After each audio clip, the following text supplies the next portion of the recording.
4 নম্বর প্রশ্ন বলছেন, আসসালামু আলাইকুম শেখ ওয়ালাইকুম সালামতুল্লাহ। বর্তমান সময়ে দিনী ভাইরা হুকুম আহকাম শিরক বিদআত শিখছে, কিন্তু পরস্পর দিনী ভাইদের মধ্যে কেমন সম্পর্ক থাকতে হবে তা শিখেনি, শিখছে আমল করে না।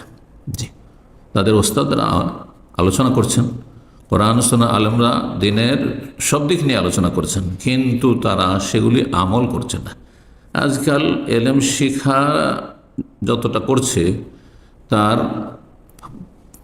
5% আমল করছে না মানুষ, অধিকাংশ মানুষ। আল্লাহ হেদায়েত দান করুন। এই বিষয়ে সঠিক দিক নির্দেশনা উপদেশ দেবেন। আল্লাহ সকলকে হেদায়েত দান করুন, ইখলাস দান করুন। মানব জীবনে ইখলাস ইবাদত বন্দেগী কবুলের সবচেয়ে গুরুত্বপূর্ণ একটি শর্ত।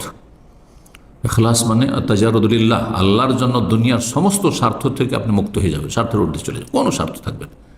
যখন দুনিয়ার স্বার্থ রাখছেন আপনি মুসলিম ভাই বোনদের সাথে, তখনই সেখানে স্বার্থে আঘাত লাগলেই বা স্বার্থ হাসিল না হলেই, কুপ্রবৃত্তি যে আপনার রয়েছে তার চাহিদা পূরণ না হলেই, তখন আপনি দুর্ব্যবহার করে দিচ্ছেন, আপনার আখলাক চরিত্র ভালো থাকে না।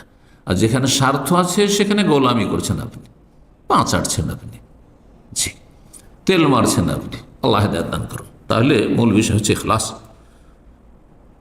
আল্লাহর সাথে আপনার সম্পর্ক গভীর হবে, এবং আল্লাহর সাথে যার সম্পর্ক যত বেশি তার সাথে আপনার আমার সম্পর্ক তত বেশি। এটি হচ্ছে আত্তাজারুদুলিল্লাহ, আল্লাহ যেন দুনিয়ার সমস্ত স্বার্থ থেকে মুক্ত হওয়া।